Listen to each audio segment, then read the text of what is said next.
Welcome. It is the Ski Bum Podcast, and it is your pals, Mario and Brian. Mario, what's up? What's up is I didn't realize it's episode 300. This is a big landmark. Big one. 300. Wow. Can you believe it? We've been doing this since 2015. That is a lot of years. That's almost 8 years we've been doing this podcast. Crowd is going wild. Absolutely crazy. We're still having a great time doing it. We are appreciative of everyone listening, so thank you so much. This episode, we are going to be talking about Mario's recent trip to France. There you go. Val Thorens, France. Val Thorens. You had an awesome time. Hopefully you were following the socials and checking them out. It looked awesome. Can't wait to hear all about it. We'll get to that main topic. Les Trois Valleys. It's gonna be good. Yeah, we're gonna get to that in the main topic. So check it out. Thank you so much for listening. We do appreciate it. Check us out at skibumpodcast.com. Follow us on the socials, Twitter, Instagram, Facebook, Untapped, YouTube. We're at Ski Bum Podcast. Send us an email, skibumpodcast@gmail.com. Go to your favorite podcasting apps, rate and subscribe. We'd really appreciate it. Big shout out and thank you to our sponsor. They are back. You remember them. You know them. You love them. Terracea. Terracea. Go to terracea.com. They have your premium cold weather solutions. Their mission is to create best-in-class apparel that can be worn in any cold temperature environment, designed with thoughtful features and fit, and always providing the optimum level of performance for whatever you are doing. They fully embrace the idea that good products can always be made better and strive to constantly improve, refine, and optimize all facets of their products. Go to the website, Terracea Bum, all one word, 15% off. Thank you so much. This is the sweatshirt. This thing is like super dope. It's a hoodie. It's also got like a zip pocket built into it. Yeah, this stuff is good. A little thumb holes, if that's your kind of jam, thumb holes. I also, let me grab this other beautiful piece here. Look at this jacket. Boom. Oh yeah, nice. This is a absolute unit of a jacket. Beauty. I can't wait to check it out. Let me see. What is the? Did you have a jacket before? No, right? I do. This is the Helicon. Hellison. Okay. Hellison. HELICON. It is a 2-layer insulated jacket. This is the Everfrost blue. It is a wonderful color. It's actually a little darker in real life. My light's really bright here. Very cool though. It's very cool. I'm so psyched to get this on. Finally got out on the mountains with my lovely family this week. I went on MLK Day, which is like the worst day to go skiing because it's like super, super crowded always. Nice. But I had my little one. We took both of them. And I don't know if you saw the pictures that I posted on Instagram. This is me and my little daughter on the mountain together. She's cute as a button. She is the absolute cutest little thing. And we skied a bunch of times. Like I had to hold her between my legs pretty much, ski down with her. And we took a break. We just got off the magic carpet and just sat there for like 20 minutes, drinking water and having snacks. And it was so much fun. Like she was having the best little time. Dude, that's awesome. She's so cute. So yeah, we'll be going back there again soon. It was a little rainy here this week, which kind of sucked, but it's going to start cooling off again. We're calling it winter 2.9. We already tried a 2.0. Didn't work out. We're going to 2.9 now. East Coast having a rough winter. Finally got some snow in Vermont. Things are happening. Winter 2.9 coming up. So let's kick this off the way we always do. It's time for Après Today. So I know last week I think you had an Athletic Brewing, like non-alcoholic, weird-ass fake beer kind of thing. Guilty as charged, my friend. So it's been in my head just kind of going around as I was, drinking and debauchering in France this last week that I got to start drying out in some way. And, for medical reasons, I think there's a reason that I decided to do this to support somebody that can't drink for like 3 weeks, 4 weeks, something like that. So I was like, yeah, I'll not drink with you. Of course, I've had a beer. I had one beer yesterday and one beer today because I had one after a hard day of work. I'm like, I'm having a meal, whatever. But in general, that's it. That's the only beers that I've had since I've been back. Okay. What I've been doing instead is having an après like I've had today with, it's kind of the idea of a non-alcoholic beverage or a mocktail or something like that. I create a mocktail, and in it, I put these drops that are THC. It's THC tincture, and I talked about this before, the maple. Mm-hmm. I think I had this maybe one time before, but kind of been making it for my wife and I. And I'm like, this thing is this hits home pretty good. Of course, the first time I tried it, I think I overdosed us, and we were asleep on the couch by 7. Nothing wrong with that once in a while. So I was like, well, that's how you live and learn. I had a good sleep, so that worked. But I tell you what, this takes the edge off, makes it nice and mellow and chill. Not crushing these, but, drinking one, and it's kind of, I started adding up in my head, like the amount of calories that I'm not taking in now and getting a little buzz. I'm like, this is a way better deal. Yeah, it's funny. A lot of I follow a bunch of fitness bros on Twitter, and everyone is talking about, like, if you want to lose weight, you have to cut out drinking, especially beer. Yeah. Like, if you want to drink, it's like you have 2 a week, but make sure it's hard alcohol. It actually helps, because the amount of calories in a beer are pretty staggering. So this is a good move. I've been trying to dial back beers myself, but beers haven't been making me feel great, especially with the IPAs that I drink. They get they kind of sour my stomach once in a while. So this is actually pretty good, because I do it's kind of like a skinny drink, because it's, in general, the favorite is you put a little bit of cranberry and then all club soda, a little bit of lime, and boom. Then you add your little drops in there. And you got it's like a fake vodka cranberry club kind of thing. And you just drink it down. It's THC, right? It's not just CBD? Oh, it's THC. Oh yeah. Oh, it's THC, yeah. This is what percentage is this? I think it's 70-something% THC. Okay, nice. Pretty beefy. So that's why you got to watch the dosing. How many milligrams would you say you usually add? I go slow and low. So I'll do 50. I try to do maybe 2 or 3 milligrams in a drink. This way I could have 2 drinks and just kind of be social. I got you. The only thing is I went bowling yesterday, and my wife and I, we actually packed these into when we skied Ogdensburg. When I skied Ogdensburg, I got the big Gatlinburg or Ober Gatlinburg? No. Ogden. I'm sorry, Ogdensburg. Oh, Ogden. Okay. I'm thinking of North Jersey. Never mind. Don't ever think about that. Went to Ogden. They gave us these big, freaking metal, insulated mugs, but they're pretty big. They're bigger than a pint. So what I did is I filled those up with our special drink. Not too much, because we still had a bowl, and we nursed out for the whole night. You want to ruin your bowling game by getting too baked, right? Don't want to pass out in the alley. It's not recommended. Go with Big Lebowski style. That's right. But I made some, good ones of those. And then for the nightcap, the beauty of this thing, had tea, boom, right in the tea. And that's it. And then you're out for the fucking rest of the night. Boom. Lights out. It's a nice way to do it. I like that. It's pretty good. I tell you what, wake up the next day, no hangover. I've had more energy at work. I tell you, it's a godsend. I'm like, I want to carry this out and see at the end of the 3 weeks, do I really want to go back to drinking alcohol or not?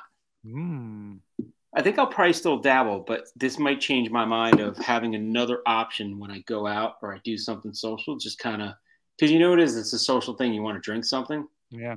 So I can drink water. I mean, I'm fine with that. I'm fine ordering a water or a club soda or something like that. Like Floyd Mayweather. This kind of gives you a nice little bang in there. Yeah. Yeah. It's funny when you think about drinking.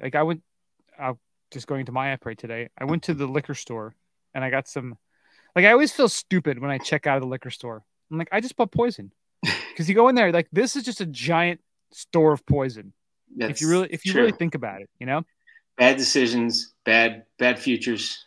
Whatever. I know, even just sitting at home, it was a couple weeks ago. I just had 2 drinks at night by myself. Wife was sleeping, kids were sleeping. I had 2 drinks.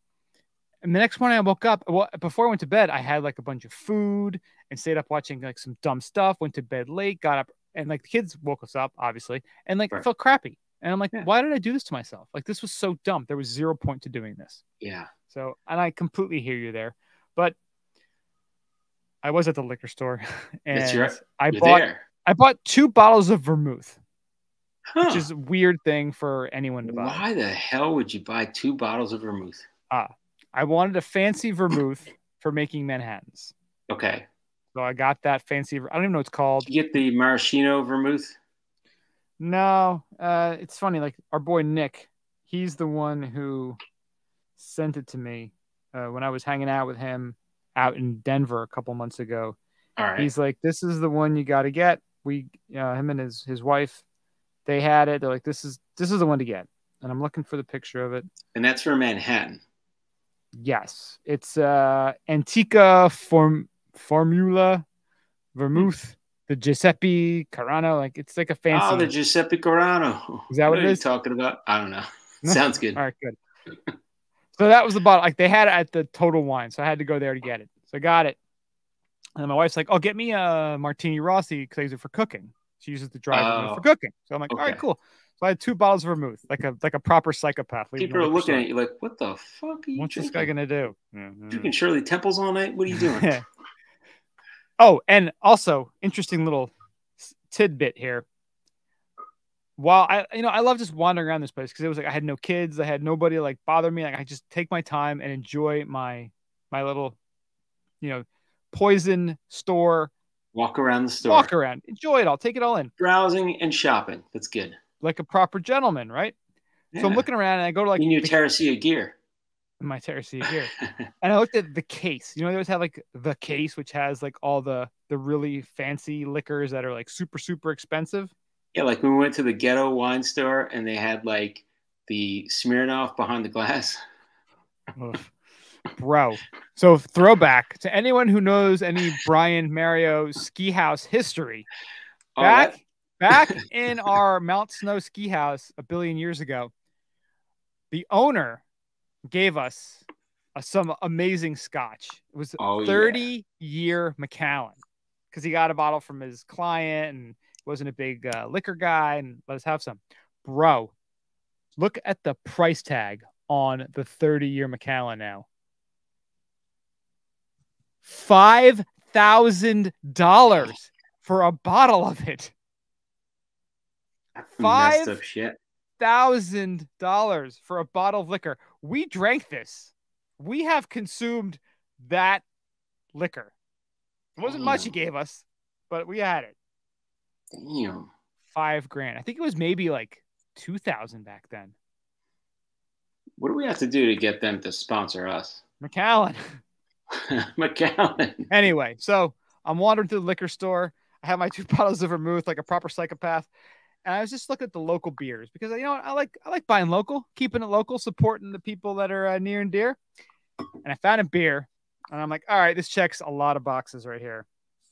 The beer is called F-K the Virus. Nice. I like the picture on it. I saw it. It's from a company called Bridge and Tunnel Brewery in Queens, New York.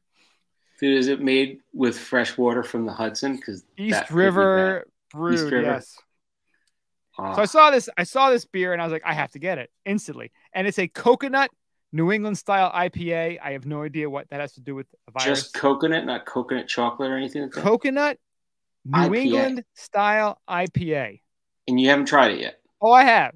I had it that night. I assure you. All right. I do like the messaging in the back of this can, though. A New Yorker's manifesto to the virus. So you roll into our town, quiet at first, looking for the opportunity to go full blown, trying to catch us by surprise and attacking the old and the weak. All reflections of the coward you really are. One thing you don't know is that we are a population that when times are tough, we come together as a unified front. You will make some gains in the early days, but you are still not and are dealing with a culture that will not stop in efforts to beat you back into a corner and into submission. I don't know what kind of accent I'm doing. It sounds kind of... I don't know. You just roll with it. Enjoy the ride on your high horse while you can, because the collective New Yorker will ultimately knock you off that horse and stomp you out. Overcoming obstacles is in our DNA. In short, your future is bleak here in New York City. We will all stand strong together, looking out for one another, and we will see this to a successful finish. The only thing they're going to do is sit there and wear their fucking mask while they watch somebody get beat on the subway station. That's about it right now. It's good marketing, but it's just marketing. It doesn't mean it needs to be real. It's true. And you know what? Marketing is kind of making us buy and do dumb things that we probably shouldn't do. So, well, what's even dumber is non-consumption marketing. That's pretty dumb as well. This is a weird tasting beer. It's a coconut New England style IPA. It does not sound that appetizing. Like, I love coconut beers. Like what's the one? Death by Coconut by coconut chocolate. Blues. That's why I asked. Tremendous. Yeah. Delicious. Exactly. New England style IPAs, my favorite. This is weird. It's drinkable, but it's weird. You do get a lot of coconut like later on. Like the aftertaste is like big time coconut. Does it taste like coronavirus on the back end? It tastes. You're just drinking mRNA shots, pretty much. It's just full of it. Tastes like coronavirus and vaccine and boosters and variants. It tastes like surgical mask. You just ground them up. That's right. Surgical mask and rubber gloves, latex gloves. Yeah. Put a little latex in there. Just like syringes, grind them up. Whatever. That's right. No, if you're lucky, you get the bonus one with the syringe that pops out. I'm getting hints of ivermectin, perhaps. That's delicious. And it's made with real ivermectin. It's a little bit weird, but it's also a little bit good. And it's just the fact that it's called F the virus makes me happy. So it's kind of like what COVID was, right? It was a little bit weird, but then because everybody worked from home, it was a little bit good, right? A little bit good. You got to find the silver lining. Yin to yang. Everybody finally got to use QR codes and how to use Apple Pay. There you go.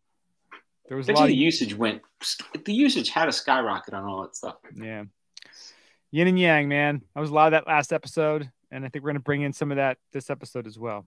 So I think with that, we ought to just jump right in. Let's go to ski news. So we got Lindsey Vonn just became the first woman to ski this Kitzbühel Streif, and she did it at night. They describe like everything she went through. Now, apparently what she was doing, she was training really hard, and I guess this was sponsored by Red Bull, and they said, hey, you want to ski the Streif and go, because I guess the Hahnenkamm is the big race that is run there, right? Which we're recording this on Friday the 20th. Today is the day they started. Yeah. She, it describes like what she felt, what she's going through. And then they have video of the run. And it's kind of cool because I guess it's kind of like, you ever see the guy that jumped from space? The kind of, what the hell was that dude's name? Baumgartner? Felix Baumgartner, yeah. Yeah, so it's kind of like that where they sponsor the whole thing and they show it. And the coolest part of this video, though, I think both of us were looking at, it's at night and they have lighted gates. And yeah, those are super cool. Like LED lighted gates. It was pretty neat. But, like Red Bull does all the time, they got great footage. They got great angles. It looks like they did drone footage and, they did such a good job putting it together. It's like, I got to say, what is it? 2 minutes, maybe? A little bit less than 2 minutes. Yeah. And it was a very interesting watch. So if you haven't seen it, I would say read the article and definitely check out the video because it's pretty cool. I mean, they have, quotes from Lindsey herself saying that like, it felt like I was jumping off the edge of the world because I guess that start is like super steep. I think they say it's an 85-degree angle at one point. And then it was dark. So it's like, and it was you're dark. Not fully lit. You know what I mean? Like it's pretty crazy. Yeah. Mausefalle, the mousetrap, the 85-degree gradient. Huh. Damn. Says she's the first woman to ever ski the men's downhill course. I want to know what her time was. What was her best time? Well, it's interesting too. That talks about how she borrowed the skis from Ryan Cochran Siegel. Yeah. And they're prepared by her former serviceman Heinz Hemmerle. to hit speeds of more than 100 kilometers an hour. Dude, the video, like, she is flying. She's flying down. She's absolutely flying. Now, I'm just wondering, now that Michaela Schifrin is creeping up there, she's closing in on some records. She tied Lindsay, I think, 2 weeks ago. Yeah, and she's getting a lot of notoriety as the best woman skier and all this stuff. I just wonder, back of your head, if that's somebody chasing your records, let's do something with Red Bull, right? Just saying. Just saying. I wouldn't be totally surprised if that was it. Lindsay, glad she's doing it. She's hyper competitive. I mean, she's she's the elite of the elite. So it's not surprising at all that probably you can always see whenever they talk about Michaela, like when she was doing the Olympics. Yeah, she was doing the commentary, and when Michaela had all the problems, you could just tell like part of her was like happy. There was an inkling of it. Yeah, you're like, yeah, I just want to cheer up right now. It's a rough day for Michaela. Bitch. Yeah, like there was a little bit of that. Yeah, bitch. Oh man. But it's cool too that she was coached by Darren Rawls, who was the winner. I think he's the only American to have won the Hahnenkamm. The Hahnenkamm. And there's a I forget if it was a documentary or maybe it was Real Sports where they were showing it, and they showed when he won it, and he's like the partying, because that place. I remember when that happened. Dude, it is the Super Bowl in Kitzbühel this weekend. That's awesome. And they are just going, and the way they party when the people who win, it looked so cool. It looked like such a great time. And he's such a badass skier and such a cool guy, Darren Rolfe. So, and all you hear is it's true. It's true. It's back. Jowie Potty. Schatzi, schenk mir ein Foto. That's right. All those awesome German après ski. Jumping songs. On the tables, dancing on a table. Yep. If you haven't skied in Europe, man, you don't know what après is. And you jump on a table here, even without your ski boots, and then you're getting shown the door very easily, very quickly. Very different. Too many lawyers here. Out there, they're like, you don't want to jump on the table. You might want to get out. Less lawyers, more fun. That's right. That's the European way. Taking accountability for your own actions. Yes. Well, there's no way to segue into this with accountability and lawyers. But K2, we've all heard of K2. They're a bit of a well-known ski company. Yeah. They have just released today a new ski boot. But Mario, they do this every year. New ski boots. What's so special about this? Well, this is a little different. So they are now using the BOA system. Now, for those of you who don't know, I'm sure most of you have heard of it or seen it. So BOA, I don't know what it stands for, and I will be looking this up. So it's a dial. So on these particular ski boots, instead of having the usual 4 buckles that we always have, this one on the bottom segment, so the bottom 2 where there'd be a buckle, there's this BOA system. So it's a cable that runs through it, connected to that BOA dial, and you can twist to tighten the boot using the dial instead of the buckles. What makes this very similar to a cycling shoe or a spin shoe where they have the dial on the side that you wrench up to tighten. Yeah, or maybe you have it in your helmet. I know one of my helmets has that. So like in the back, you would twist it to get that fit. And the cool thing about it is too, because you're almost getting like those micro adjustments where with a big buckle, you can kind of ratchet over to the next one, but you might not get that. Maybe you're like in between the buckles. That's always possible. Mm-hmm. With this, I mean, you really can make those little micro twists. And there's a cool demo in the video where it shows how the cable runs through the 2 bottom buckles where you can twist it again to make those micro adjustments into the boat kind of squeezing together. Yeah, this is pretty cool. I think the thing about this that I like too is it makes sure it's even pressure throughout the boot so you don't over tighten like any part of that bottom piece. Yeah. So that whole bottom section is going to be connected to the BOA, and then there's going to be the regular top 2 buckles and the power strap. So So this is pretty cool. This is called the K2 Recon 120 BOA men's ski boot 2024. And there's also new damn boots is what I'm saying. Seriously. There's also the K2 Anthem 95 BOA women's ski boot coming out at next year as well. Well, later this year in the fall. So these could be a very hot item. One other thing they talk about that the BOA system helps out with, the connected fit is designed to uniformly wrap the foot and minimize downward pressure, increasing heel lockdown and improve power and edge-to-edge control.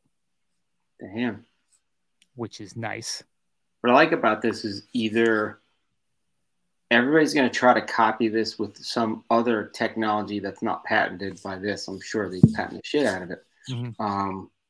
Or they're just going to capture the market with something like this. This is pretty cool. Yeah. This is pretty cool. This is going to be neat. We'll see when they come out. So the women's is about $600 and the men's is about $700. Right. It was about normal for a ski boot, especially something for a high-end one. Yeah, that's where you're going to be looking. Yeah. Because I think you can actually like buy them now. It looks like. Nice.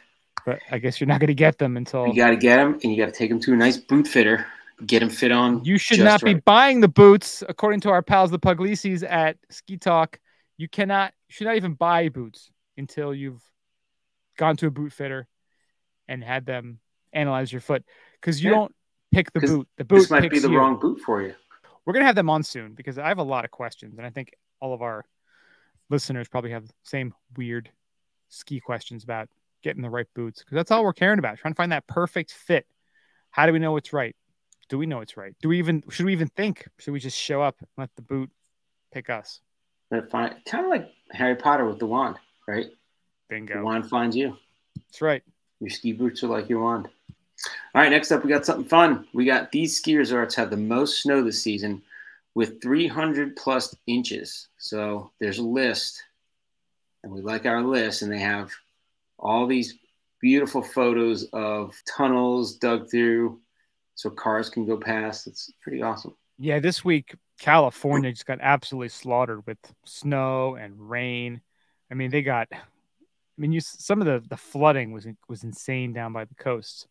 But yeah, Mammoth and Tahoe, they just got pummeled. Alta, 415 inches. Brighton, 422 inches. We're not even through January yet. That's crazy. Absolutely. The lowest insane one on the list was Homewood with 308 inches. Yeah, and this was a couple days ago. Who knows if another front is rolling in and slaughtering them again. That was only after a few days. As of a few days ago. It's pretty. It's so funny how Alta has 415, Snowbird 395, 20 less inches somehow.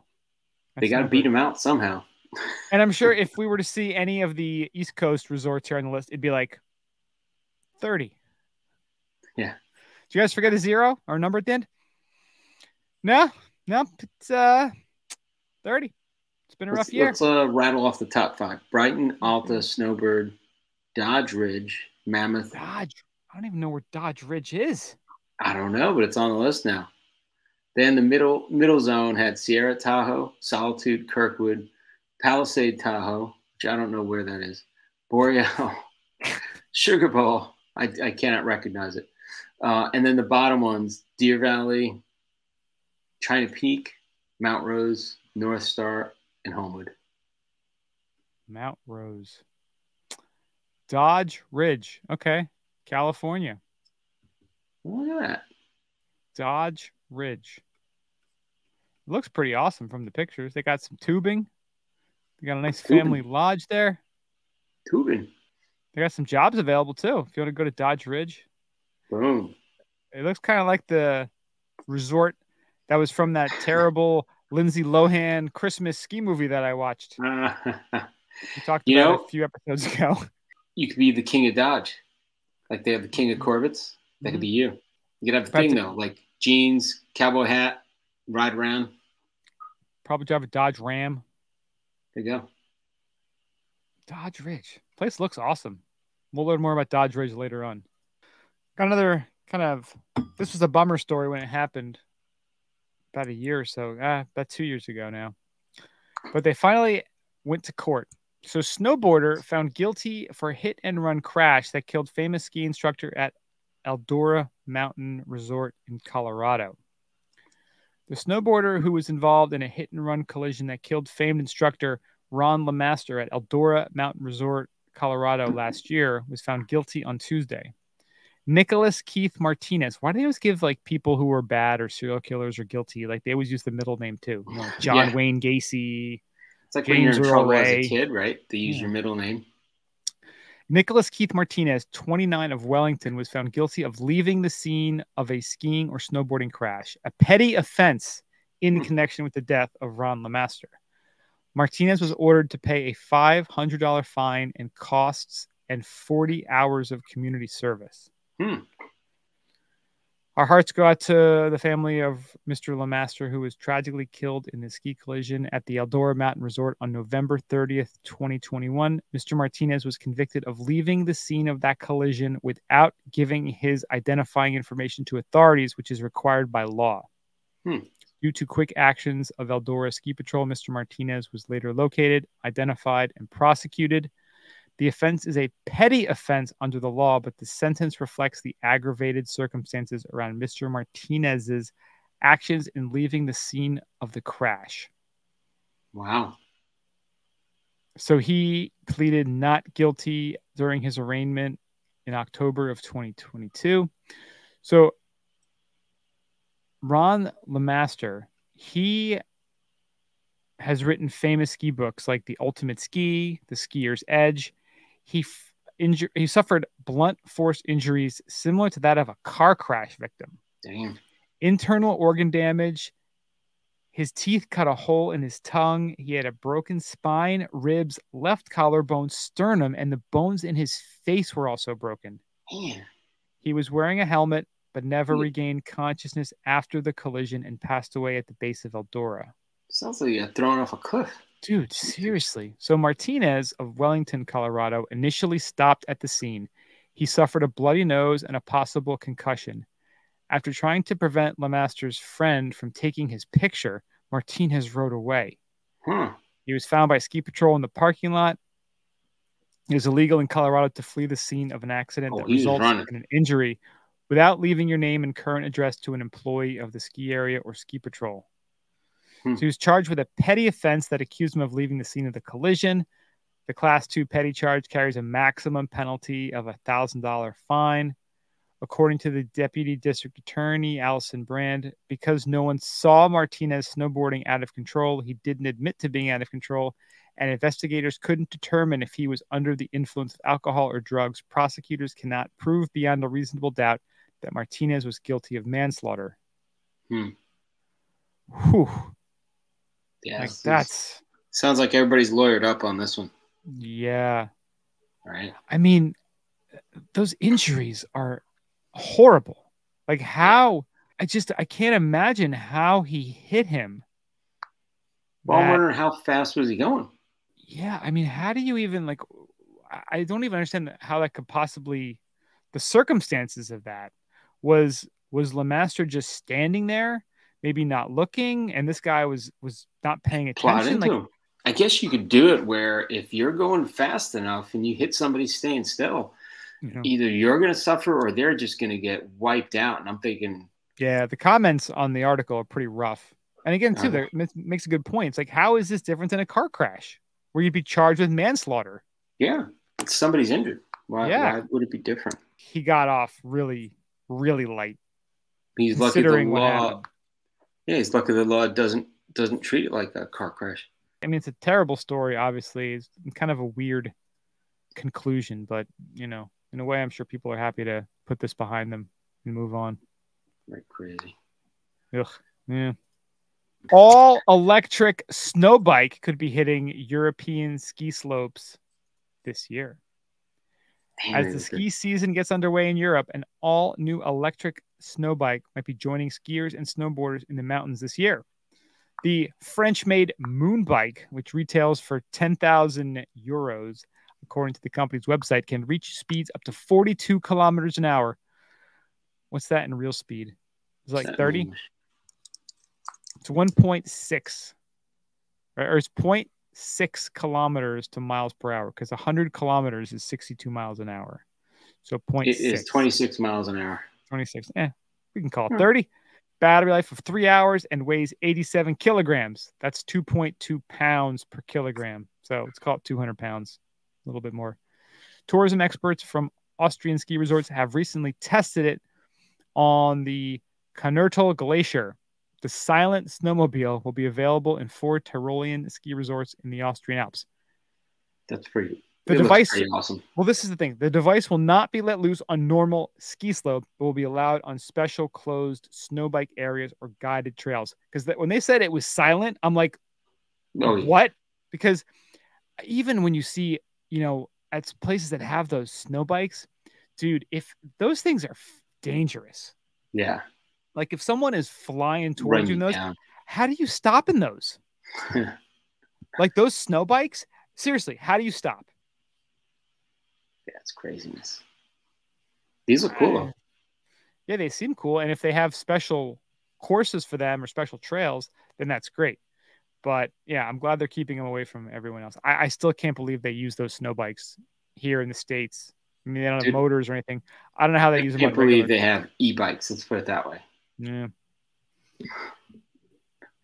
Did you see any of these while you were over there in good old Europe? I did not. I did see one ski bike. The ones where they just come downhill. Right. Guy didn't look like he was in control. I was like, okay, yeah, get away from me. Well, speaking of Europe and their snowless ski resorts. Yes. Winter resorts are fearing for the future. In Europe, there's been a drought of snow for large chunks of Europe. Some of these ski slopes in the Alps and other smallest mountainous parts, they're actually making fake snow. And I heard the same when I was there, that where we were, it's one of the highest in Europe. They were making fake snow as well the weeks before we got there. Yeah, they're showing one of these. They're showing this cross-country slope in Austria, and it is just a strip, almost look like a highway of snow, and that's it. Everything else is green. Oh, bad news. But yeah, they're saying Austria, like Bosnia, several parts of the Alps. Most of the stuff they showed was Austria, French Alps, Austrian Alps, Swiss Alps. So there's not a lot, not a lot of snow in spots. In spots. And we had that story a couple weeks ago too, how that one ski resort took down their lift because of the lack of snow. But I guess this is actually the perfect story to lead us into our main topic. I don't think you had that problem where you were in Europe, did you? We got very, very lucky. So we went to Val Thorens, Les Trois Vallées. Everywhere I go, I'm lucky. That's how you just got to believe it, and it happens. That's right. So went to 3 Valleys, did the Club Med again with the wife, and this time another couple. And it was kind of fun because we got to ski with them and got to hang out. But the place was pretty good. So tell us about like what does Club Med offer? Like what makes Club Med different than if you were going to a Marriott or a Fairmont or a Motel 6? It's an all-inclusive. So it's basically like a cruise with skiing. So you eat your face off, you drink your face off. Lift tickets are included, and the big thing is you get lessons or guides 5 out of the 6 days you can ski. That is all included in one package, which is nice. Yeah, I tell you, this was a good place. We did Val Thorens. I'd done Val Thorens with the Hoboken Ski Club way back, and that was a little different. And I could explain the differences, but because they didn't do Club Med, I really gotta believe there's a growing desire to have all-inclusives for something like skiing, because the equipment, the rental, that's still extra, but it was all there on site. The inclusion of the lift tickets and a guide or lessons all day. I mean, all day lessons. Like you can't, that the price of that alone is, you probably make it up, because when you add it up, it's just a good deal all around. Well, the guide is huge because when you're going to a place like that, it's not, oh, I'm going up to a place and I have friends there. This is Right. a place that it's uh, literally foreign to you. Yeah. And to have someone who is an expert, who knows the terrain, who knows where the powder stashes are, where you should avoid, things that are dangerous, sketchy. That is, I mean, that's worth its weight in gold, really, especially because when you hear about all these avalanche deaths that have happened recently. I mean, mostly out in Colorado, but it can happen wherever there's a big dumping of snow. And to have someone who is an expert in the terrain, that would cost you a couple $100, €100 a day easily. And to have that 5 of 6 days, like that's tremendous. And then they have about 6 levels of groups, and you pick one being the lowest all the way to 6. This one did this weird 2A, 2B, whatever, but it was the same concept. You had basically went through 6. 6 being you're going to go mainly off piste and backcountry and stuff like that, all the way down to 1 is just a novice beginner, first time skier. But it really is good. Like, so when I go with my wife, she goes into her group, which is like an intermediate, and I go into the crazy group, depending on how I feel, which one I go into. We got there, and the good part of it is I gotta say, it's about a foot, maybe a little bit more of snow the night we got in. So we got lucky. It was like starting to flurry when we got there, snowed all night, and the next day it was still snowing. And we went out skiing in the first day, and it was like knee-deep powder. It was pretty good. Nice. So did you actually bring your skis, or did you rent while you were there? So I rented this time. Last time I brought them. It's funny. When I bring them, I'm like, I probably should have rented. And when I rent, I'm of course, we had powder. I'm like, my DPS skis are sitting there. Just sitting there in Florida, which is the best spot for them. You mother effer. Like, why? And how big were the skis you had that you got in Europe? They weren't wide, but they were still pretty good. I got to say, they were Rossis. They weren't slalom skis necessarily. I think they were all mountain-ish. But they were, they were good. And I was able to switch skis if I wanted. We had probably like 2 really good snow days, and everybody at the resort was all happy because there was that buzz going around because this was the first good snow that they've gotten in a while. Oh, really?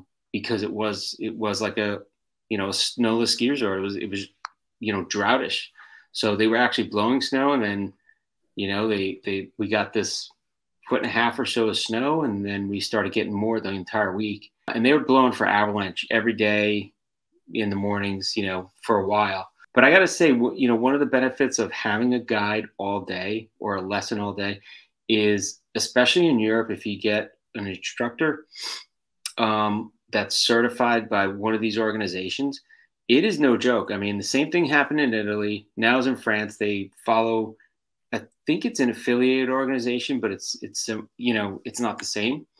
And, talking to the people there, they said it takes 3 years to become an instructor, 3 seasons to become an instructor. And you go through a whole battery of tests. You need to know you get certifications on a whole bunch of stuff. So it's almost like you have to be a mountain guide, EMT, and instructor all in one. And they put you through the paces. Like, it's pretty rigorous. Like they said, every few years, you got to recertify. It takes 3 seasons because you go through all these trainings and exams as you go through. So if you fail any of those exams, it kind of sets you back, if not kicks you out of the whole program. Oh, wow. So that's kind of like we had an interview with Nick Robinson a couple episodes ago where, he talks about this, the school that I guess it's not really a school. It's almost like the club for the instructors. Right. So they can, the folks can pick their instructors ahead of time, depending on the resort they go to. That's cool that it's that rigorous and that you're definitely getting someone who knows what they're doing with that sort of education and, updated knowledge. Yeah. And it's a different way of life. You talk to these instructors, and like, I went with a few different instructors because I switched groups a few times, just kind of bopping around skiing with my friends. Actually, I just did it twice, but the one guy was younger, and I think he said he had been doing it still already for like 12 years.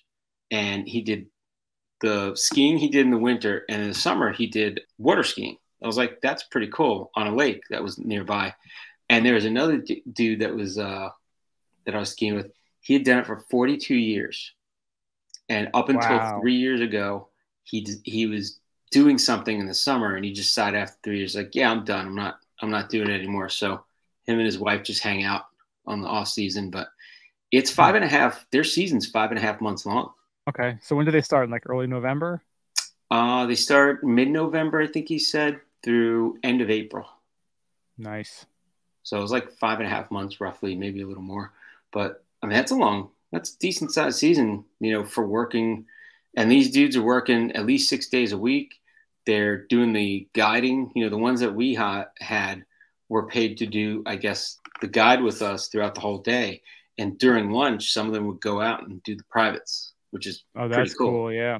So they're just skiing all day. I mean, that's what they do out on the mountain all day. So now you mentioned before it is the 3 valleys. Did you ski into any of the other valleys while you were there? We did go into Miraval once, and then in Val Thorens, there's a few different areas. There's La Monnière, which I think is the lower part of the mountain, which we went.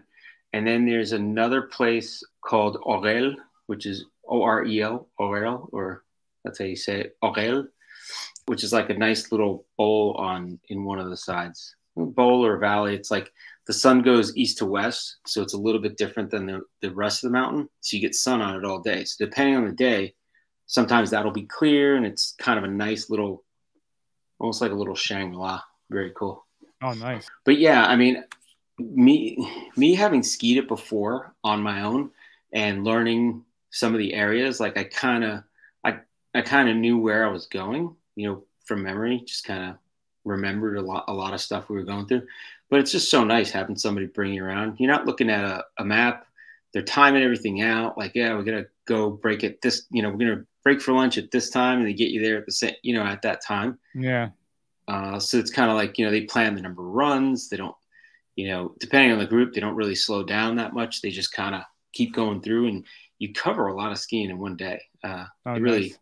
It whoops you, but you feel good at the end of the day. Like, I got a full day out. I mean, you end at like 4 o'clock. Nice. So you go from 9 to 4 usually, and you take about an hour and a half for lunch, and it's not a bad life. No, that's pretty awesome. So for the most part, you stayed in Val Thorens for skiing? Yeah, most of the part, and we did go into Mirabel a few times, because there's that one lift you kind of go over and you ski a little bit in there and you come back. But yeah, we did that. The thing with Club Med, which is good and bad, is you have entertainment and stuff there. So it's kind of stuff to do and hang out at the end of the day. The group I was with and my wife, I was like, let's get out, let's see the town. So we did, skip out after dinner. A few nights we actually did our own thing for dinner, just to get out and get some local food. But it was cool to see the little town. It's a nice little town. It's all kind of compact, but it's on the mountain. So it's kind of, you're done with skiing, you're walking through the town, and you're walking up and down hill. And then you're cutting through these like shopping centers that they have built into the hill. So you're kind of going up and down stairs and stuff like that. So it was pretty cool. What would you consider your favorite, like, ski? Would it be a piste or an area in Val Thorens? So depending on how the weather is, that Orel area is really kind of cool. A map of Val Thorens, so I can. Les Trois Vallées. Yeah, Orel is pretty good. Yeah, Val Thorens is good. Like, you got to find the right runs. But I guess having that guide makes it a lot easier. Oh, you don't even look at a map, so you're just kind of. It's pretty awesome. There's some little pockets, and really, like any big mountain, it really depends on the weather, like where you're gonna go. So yeah, if the sun's out, we had a few days where it was like, that full-on fog and snow at the same time, and you're like, I really can't see. So yeah, I know you posted a picture of the whiteout, right? I don't remember if that was the first day or the second day, but we're skiing, and about midday it starts. The one day it wasn't really clear all day. It was a little kind of hazy, foggy. and snowy. So we stayed out, and that's the thing. You're the guide. They're like, I know where I'm going. Just follow me. And you keep following the dude. You're like, I think I want to go back. Like, I think I'm going to fucking die out here. We're hanging out, and the guy's taking us all around. It winds up like all of a sudden, kind of suddenly, which happened while I was there the whole time and happens in the mountains. Suddenly it went to like maybe being able to see 10 feet in front of you with the fog and snowing pretty hard. So I'm like, I can't see anything.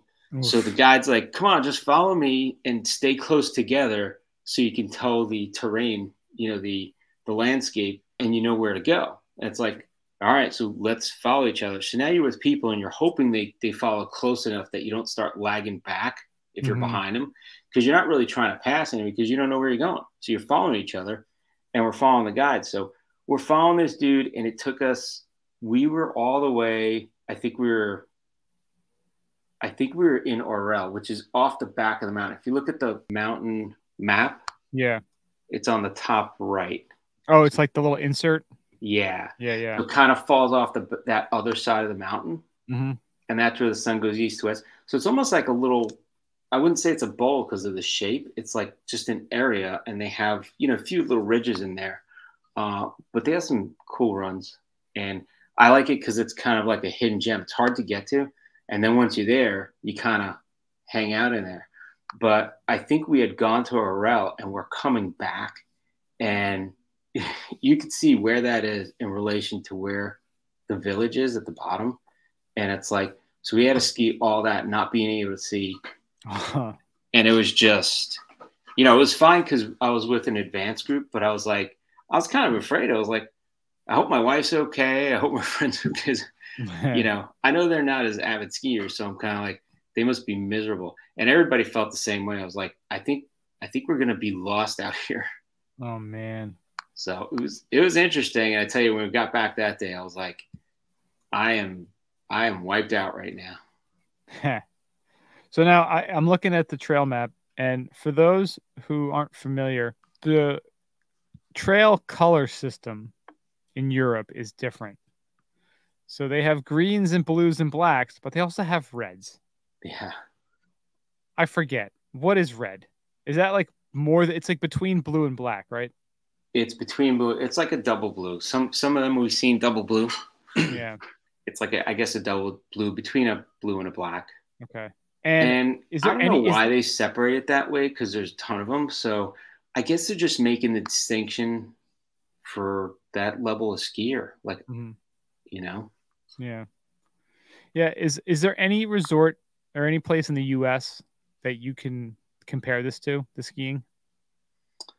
No. And, that's why I was glad to bring my friends. They live in Florida now too, but the one guy that I skied with, he's a pretty good skier, water skier, skied his whole life. He actually cut his chops in upstate New York at Greek Peak.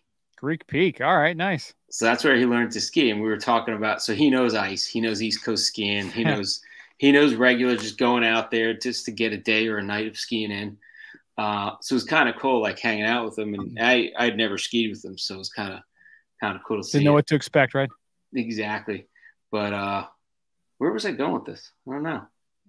I asked you what this reminds you of. If there's any place in North America. What this reminds me in America, right?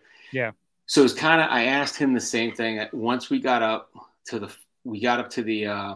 the Alps, and we get out like for the first day of skiing, and you're looking around, and I was like, what does this remind you of? And he said the same thing I was thinking that I'll say to you.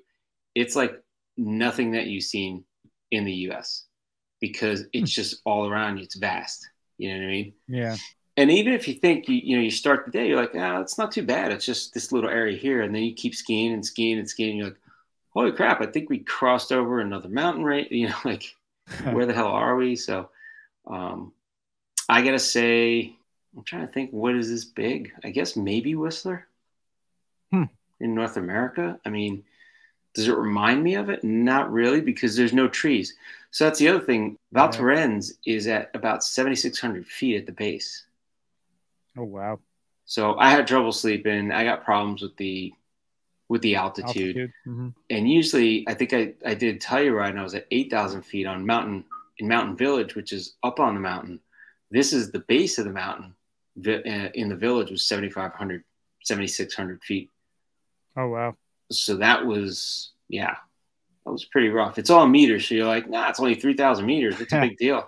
Yeah. Like, oh, it's a big deal. Then you do the calculation, like, God damn, I didn't know it was a big deal. So what's the vertical there? It's a lot. Yeah, because I'm looking at the top here. It looks like the top of the ski runs here about 3,000 meters.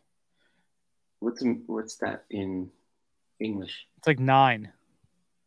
Yeah.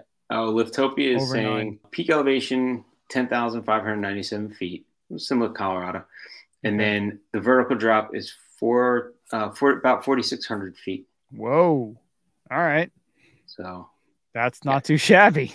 Not too shabby. I mean, there's just so many places to go, and you got the steeps, and then every once in a while in there you just get some weird little run that's like really nice and steep. So that's the one thing that you mentioned, the lack of trees, and that's something when you're in Europe, the terrain is so vast, and then they have like the trail. Yeah. And you're like, okay, here's the trail, and here's 10 times the amount of snow to the left of me, which is off-piste. Right.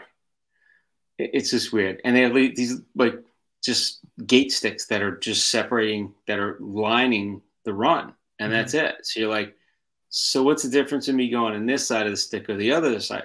So one side is you're on piste, on the trail, the groomed trail, and the other one's off piste. Yeah. And you're a nice fresh powder that nobody likes to go skiing out there. There's some more. I could tell there's more people, but for the most part, the general public likes staying on their groomed trails. If you haven't been to Europe skiing, get over there soon, because it's truly a different experience, and it is an incredible one. So we were out there, and the first day, we got all that snow, and I'm like, holy crap, this is nice. So I'm telling the instructor, I'm like, yo, are we going to go off piste? He's like, if you want to go off piste, yeah, I'll tell you where, and if you want to go. I'm like, everybody's like stopped, and he's watching, and I'm in the back, and I hear him talking. He's like, oh, and if everyone wants to go down here, there's fresh powder. So I don't even look. I just go jump in it. He's like, all right, man. That's the move. Zipping in there. I'm like, I don't want you other idiots to get in there before I do. So I got in there. Chose wisely, my friend.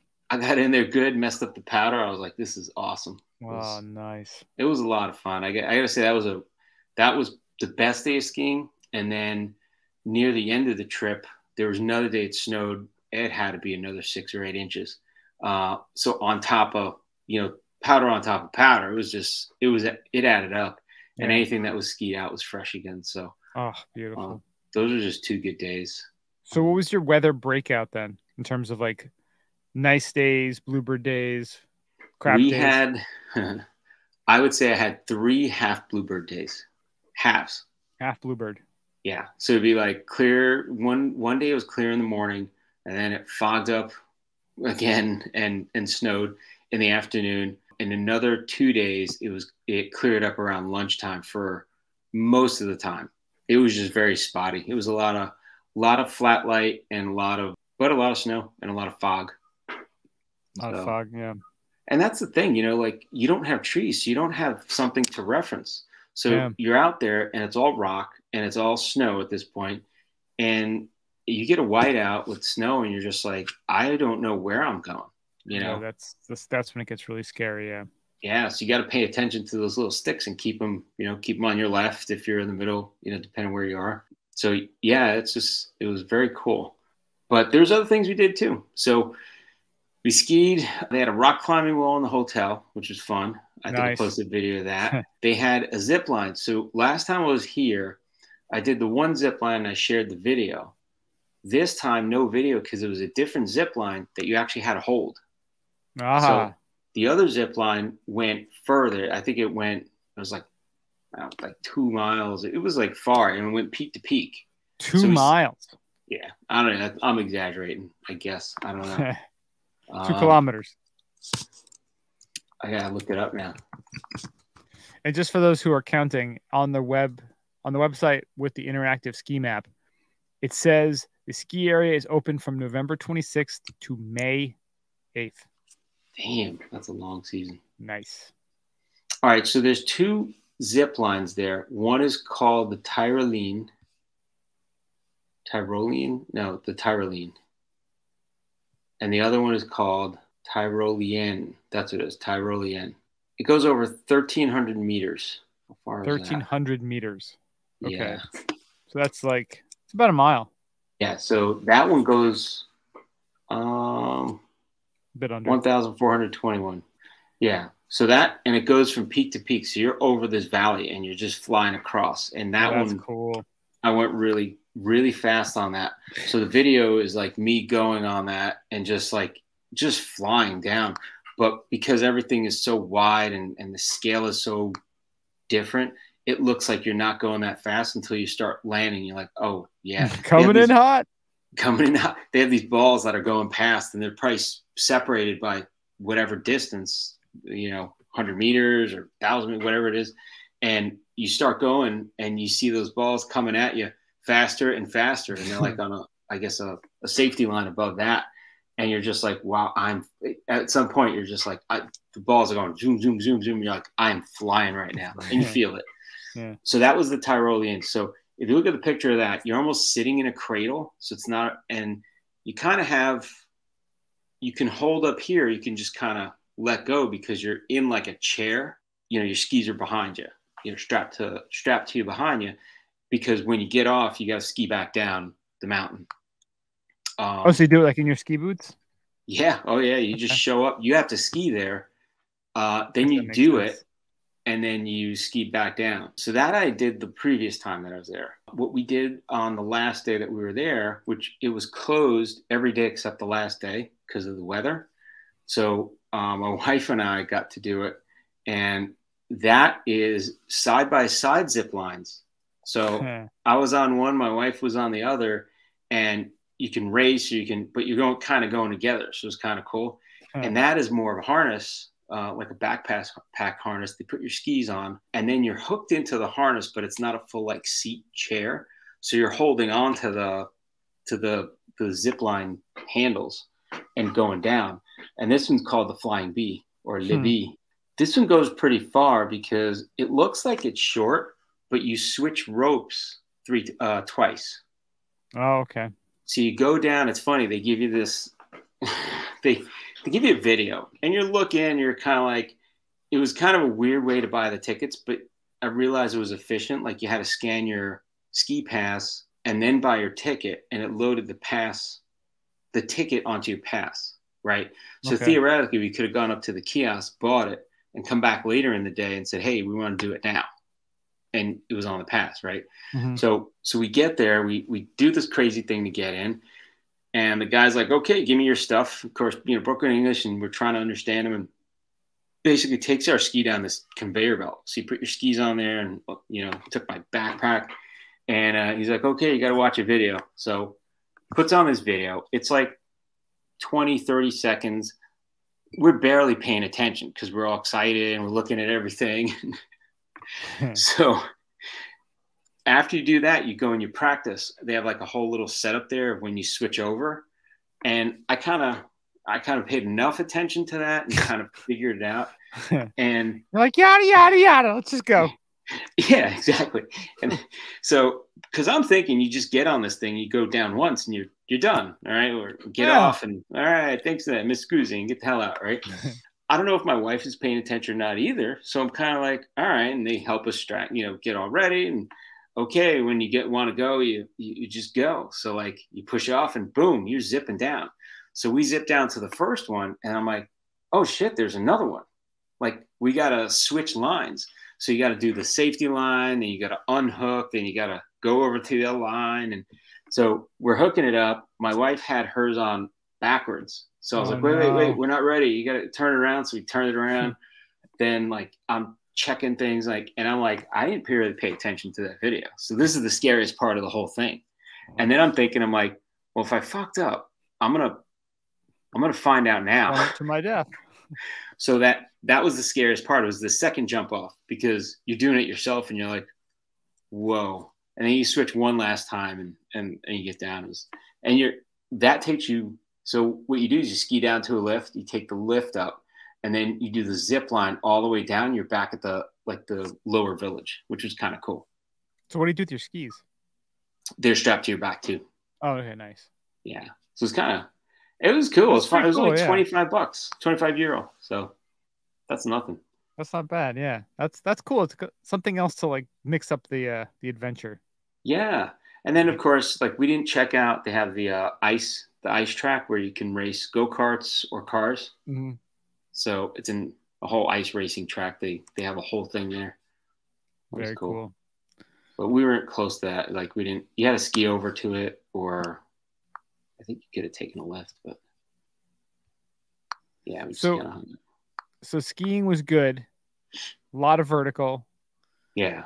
Some days there was fog. How was the what's the town like?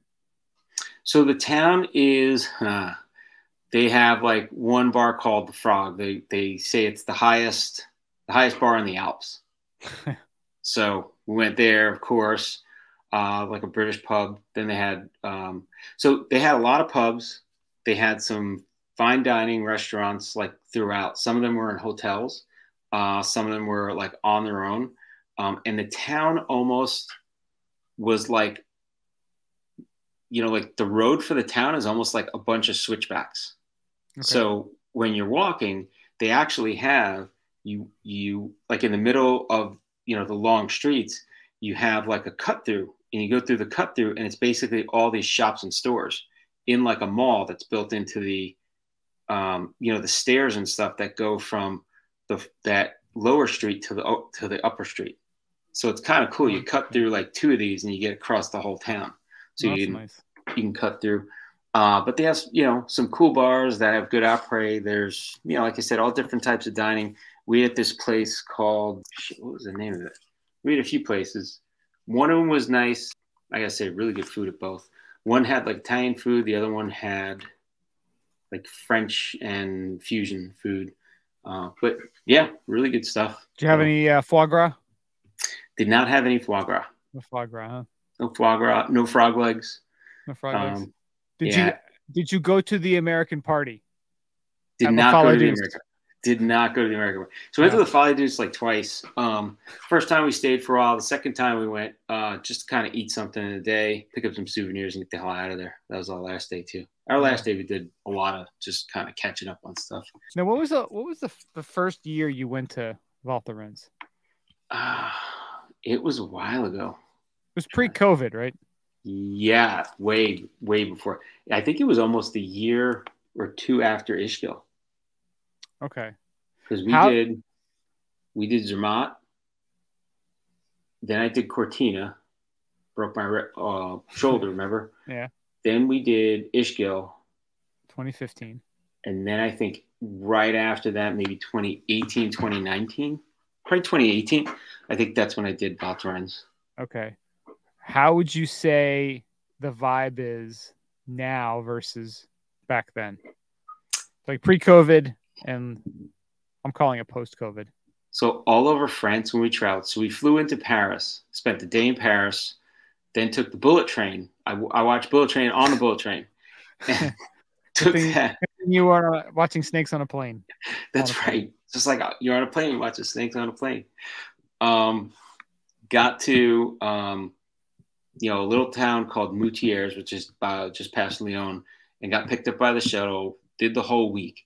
The entire time, I didn't notice. Parisians don't give a shit about COVID and all the protocols.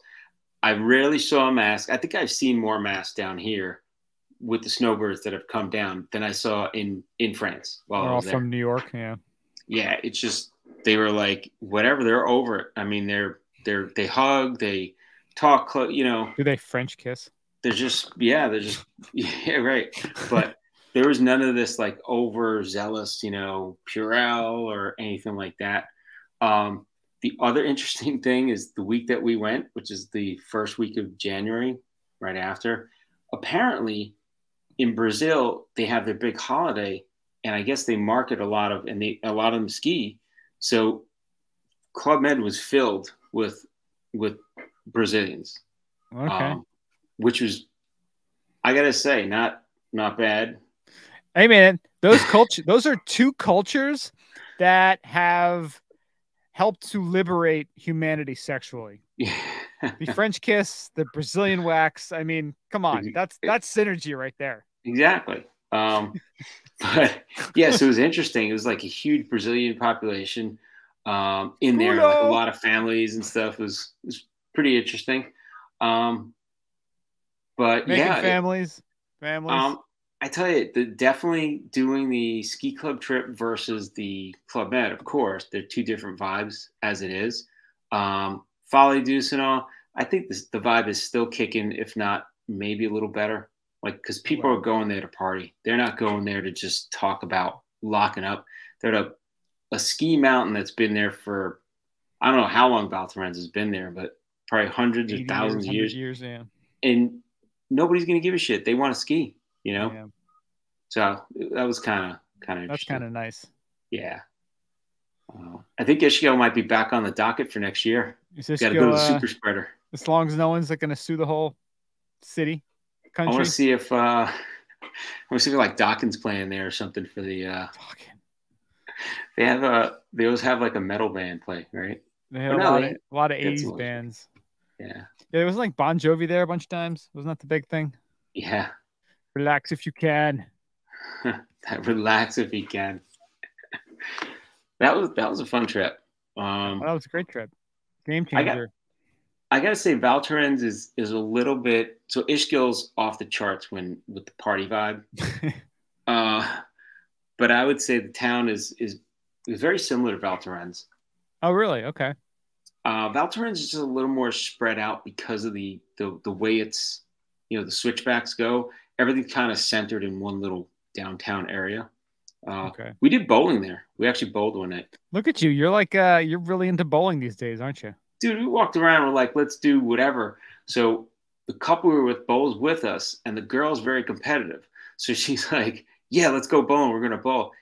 Dude, I got to say, for 4 hours bowling, one game, I think it was like $60 or something like that. It was outrageous. It was just, I was like, whatever, but now I could say I bowled in the French Alps at altitude, 7,600 feet. Damn. It's not bad. Is your bowling game affected by the altitude? It was affected by the alcohol and the blame it on the alcohol. And the altitude. We were bowling, our buddy's up there bowling, and the kid next to him, and it was funny. It was all like Brits, and it was adults and kids. This British kid is screwing around, and I guess he was trying to throw the ball, throws it across the lane into our lane. It was just funny. I was like, wow, I'm glad he didn't hit anybody with that thing. Damn. So it was pretty. It was just funny. Well, just so FYI, the Top of the Mountain Spring Concert at Ishgale, the headliner is George Ezra. Oh, I thought is Mickey Krause going to be there? I have no idea who George Ezra is. It's apparently some British singer dude. And Gotthard, the Swiss rock band, will also be there. So, wow. There you go. George Ezra looks like He looks like he's giving you this a Nordic Harry Styles. He's undressing you with his eyes. With That's his right. Hunky lips. He's the Nordic Harry Styles. And you have Eros Ramazzotti. The hell's that? You come out of retirement? Come on, it's Eros Ramazzotti. He's probably an Italian DJ. So, you know how that goes. So, how was the food in general there? So, because like that's an all inclusive. So you sometimes it's food's mediocre. So the food was good. The problem is the culture, right? So when we're in Italy, Italian food's Italian food everywhere, right? It's delicious.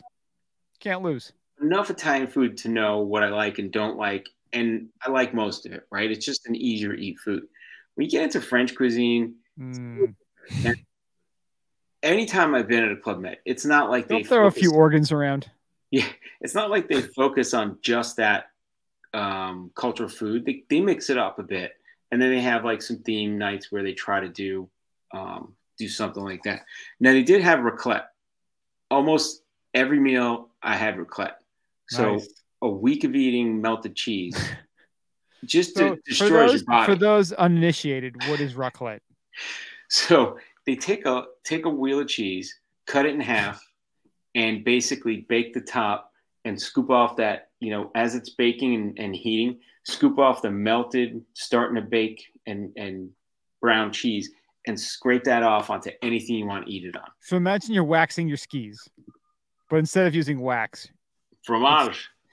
Instead of wax on your skis, it's cheese on your plate. Cheese. Same kind of thing, right? Yeah.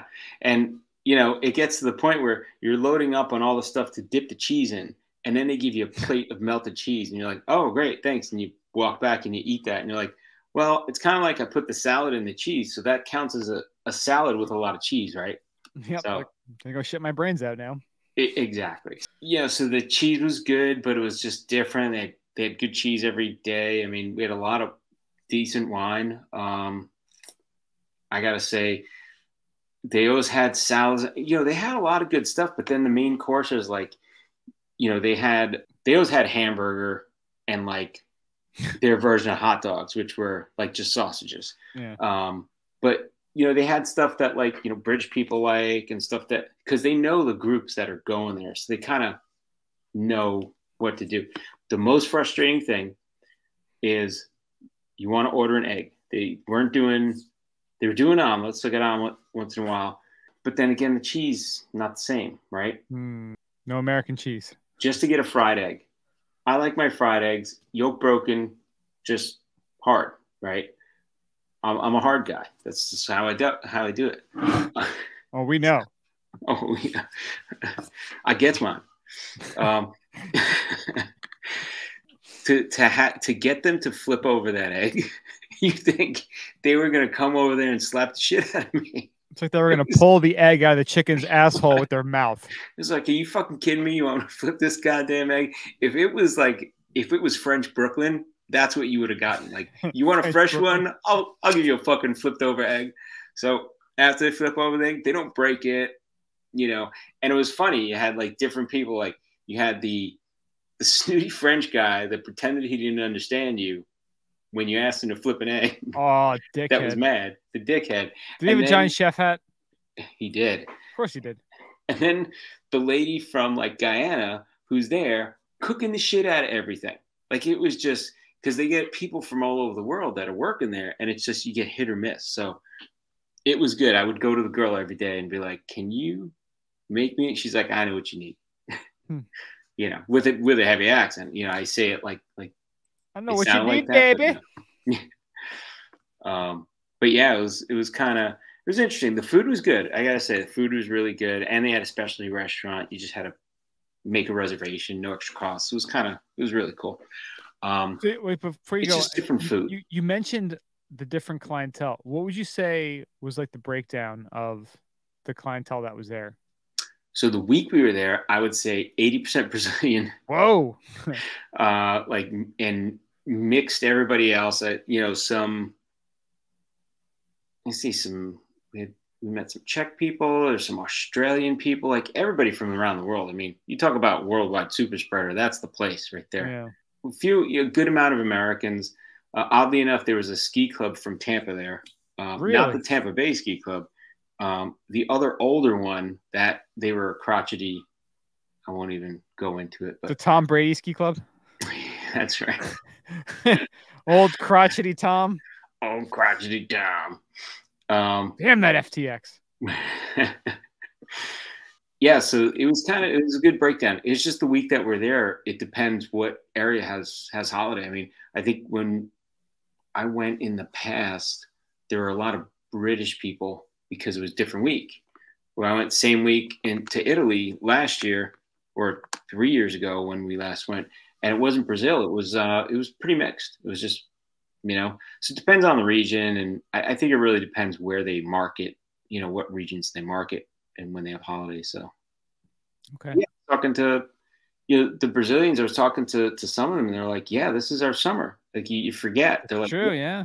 Off. I'm like, but you work, right? They're like, we got 2 months off. That's how we, Oh. We're the idiots that are like, unless you're out of grade school, you don't get 2 months off. Goddamn, think about that. I'm so dumb. I never even thought about it. If you lived in like imagine you're like a teacher in like South America or Australia, and you're like, oh, I just get 2 months off and I can just go north.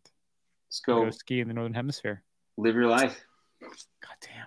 Beautiful. Yeah. So it's quite a long ride for them, but they were staying. They got 2 months off. They can spend a day traveling.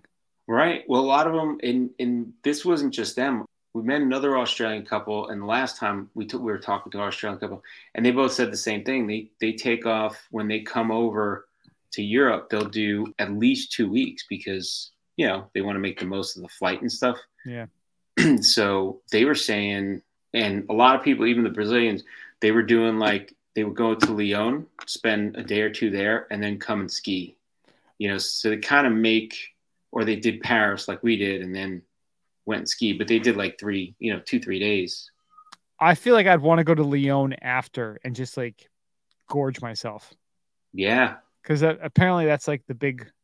It's like the cuisine there is supposed to be out of this world, right? Because it's very traditional, heavy French cuisine. Yeah, I actually want to go there. So we did Paris and did the Eiffel Tower, did the Louvre, took an Uber. Was that your first time there? Around town. Had you been there before? Oh, that was first time there. Saw like Notre Dame, but there's scaffolding and stuff, so you couldn't really see it. But it was kind of cool. It was really cool to go there. We only did a day. I think, could do a day, maybe 2 or 3, depending on what else we were going to see. We took the train and it stopped in Lyon and then continued over to Moutiers. So we were talking to somebody like, we stopped at Lyon and they have an airport there. And, how is that? Because we did think about going to Lyon, but we really wanted to do Paris because I had never been to Paris. We were talking to this other couple and they're like, oh, we did Lyon for 2 days and it was great. They said the food is amazing. And I was like sitting there the whole time, like, son of a bitch, we should have done Lyon. So they even said, they were like, yeah, you should just go to Lyon one time. Nice. They said it's pretty small, but the food was they said was great. I know Anthony Bourdain went there. Yeah, Parts Unknown, Season 3, Episode 3, Lyon. Nice. Might be worth checking out. 2014.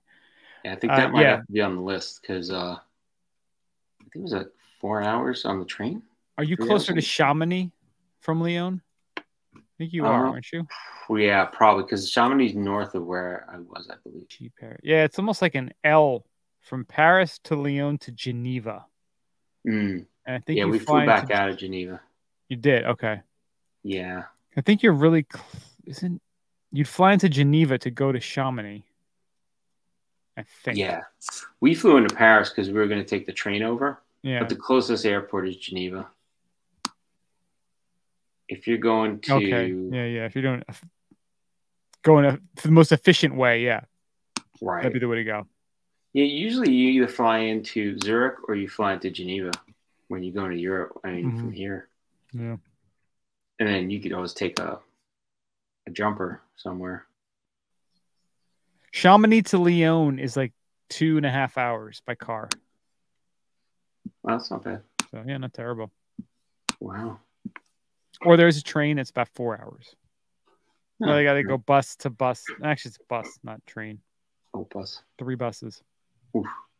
That's rough travel. Yeah, Greyhound. Yeah. European Greyhound. European Greyhound. It's called the blah blah car bus. You get the stabbing with that. Yeah, you pay extra for the stabbing and the urine smell. Yeah. Any interesting like après drinks or experiences? I was a little disappointed. I think it's because we're so worldly. We've seen it all. The big thing is the Aperol Fizz, right? Yeah. Which we've seen. Flaming Dr. Peppers? Of course. Fireball. Fireball Reserve. We were in France. I was drinking champagne. Why not? Look at you. It was on the house. Why not? When in Rome. Champagne. When in Rome, drink Prosecco. When in France, right? Boom. Drink champagne. That's right. Yeah, no, it was good. Food is good. And it's just that I came back and had like food detox, alcohol detox all at once. It was rough. Yeah. So now I'm back on the straight and narrow, eating normal food. So would you rate it 1 out of 10 the whole trip? The whole trip, I would say I liked the last trip better. differently. Let's see. This is your third time there? The second time. Second time. Okay. Yeah. Third time at a Club Med. You were at, was it Switzerland last year, right? The last one I did was Pragelato. Pragelato, Italy, okay. Which is north of Barolo. And then before that was St. Moritz with Harry. St. Moritz, that's what I was thinking. Okay. Yeah. But yeah, I would rate this 1 to 10 on a trip. I'd say this gives a solid 8. Okay. Yeah. That's pretty excellent. The snow was great. I had a good time. It was good. Hit up the spa. We did 2 days. We did massage. Did you have the sexy male massage guy? Did not have the sexy man bun massage. Damn. But yeah, no, it was good. I love getting a nice massage after a few days of skiing. You got to do it like after like 2 days of skiing. And then they start massaging. You're just like, oh my God, not only does it hurt, it's just like your body loves you for it. You feel alive. Oh yeah. Yeah. But yeah, no, it was good. The travel went well. We got Polaris there and back. Look at you. That's how we do, like a gentleman. Baller. So we actually, we got the passes because my wife used to work there. We got Polaris going out, which was good. And then coming back, we had paid for Polaris with miles because for some weird reason, we went on. And when we went on, it was super low for miles. And I was like, yeah, let's cash them in for that. So that was pretty good. Yeah, I kind of had a lot of wine, let's say, on the way back home. Yeah. So that flight is like 10 hours. So by the time we landed, I was just a zombie. I was like tired, in a fog, drunk. It was just weird. Yeah, that's a rough one. Then you're back home. I just wanted to get home at that point. Did you fly to Newark first, or? Yeah, we flew to Dulles and then transferred there. Okay. So it went all right. I mean, I don't remember going through global entry, Customs? But we did. Goddamn. You guys got to work on getting like a Geneva to Tampa flight direct. I know. That'd be great. Private. Can you imagine? Time to start flying private. Yeah. I mean, Newark is, gross. That's the hub. That's the best place. Yeah. Newark and Houston, I think, are the best for United. Well, United, yeah. That's their hub. Chicago, I hate that airport. That sucks. Dallas isn't too bad. Well, it sounds like an excellent trip. If people want to check out more, we'll have some links in the show notes, and they can just check Instagram too, because he posted a lot of cool pics and videos, and it's like a pretty fun time. Yeah, we got our buddy Gary. He sent me his trip itinerary because he's running a trip to Mirabel I think next week. Yeah. So he was asking me like the whole trip, like, how's the snow? Are you getting snow? That looks really good. Like, so he's like stalking me for a week. Nice. But it's good. He's getting excited about his trip. And Excellent. They have a new Folie Douce in Mirabel. The Folie Trois. Folie Trois. But if you look at it, they have this huge stage. So if you look at Folie Douce Mirabel, it's a different setup. The other one, so the one in Val Thorens has like the stage up on top of the chalet, and you're hanging out on like a deck.